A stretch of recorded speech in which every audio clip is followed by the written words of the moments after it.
here's how to add a post processor to NX. So often you'll get new machines and you have to add post processors into your NX file.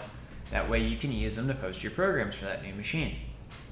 So we're not going to do anything here right now in NX. This is going to be more background information. So we're going to go ahead and open up a file explorer, and we're going to navigate to where our post processors are located. Reminder, that will be wherever you have your your NX pointing at for where its settings files are. In this instance, I have mine on the server in a programming folder inside of a folder with our install name.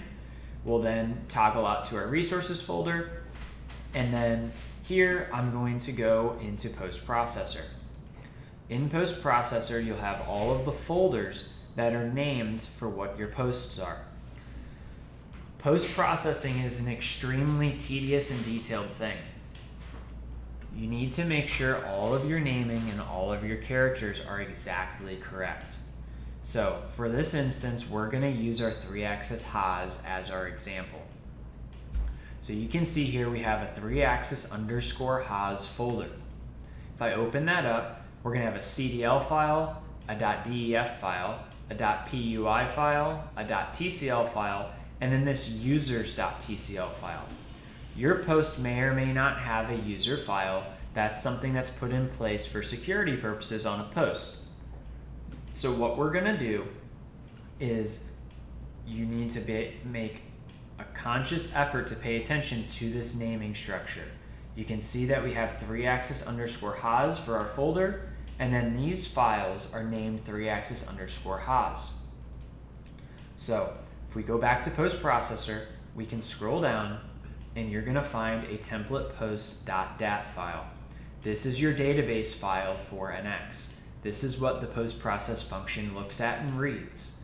So whenever you click post process and the dialog box opens up, this is where that information is coming from. So if we open this guy up, go ahead and make it a little bit bigger, you'll see that our file structure here that we have set is to go by the axis of the machine and then the type of machine. Each one of these lines is a different line in the post-process dialog box. So you can see here, 3-axis Haas, exactly the same naming structure as the folder that the post files are saved in. So here we have 3-axis Haas, looking at the post directory. Then we have the 3-axis Haas folder. That is going to then grab the 3-axis Haas TCL file inside the post directory. We then have, once again, the 3-axis Haas folder, grabbing the 3-axis Haas.def file. This is how you add a post to the dialog box in the post process function. If you use a pound or hashtag symbol, this will pound out that line or hide that line. So any of these posts that have that pound sign in front of it will not be displayed in your dialog box. So you can go ahead and close that once you have your post named correctly on its own line. Then what you have to do, there's one more additional step. You need to toggle back to resource. And then we're going to look at this user-defined event folder. If you open this up, you're going to see here are all of those same exact post names with the CDL file copied here.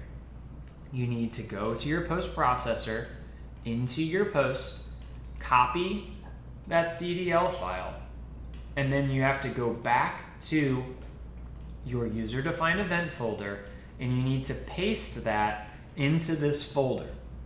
Once you've done it, you'll see it pop up right there, and this is going to allow NX to read and use that post.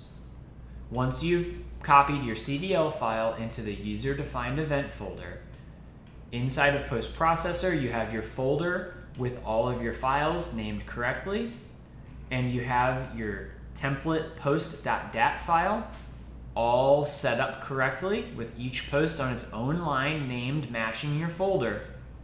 You're good to go and your post will work. So then when you jump back to NX, click on a program file and click post process.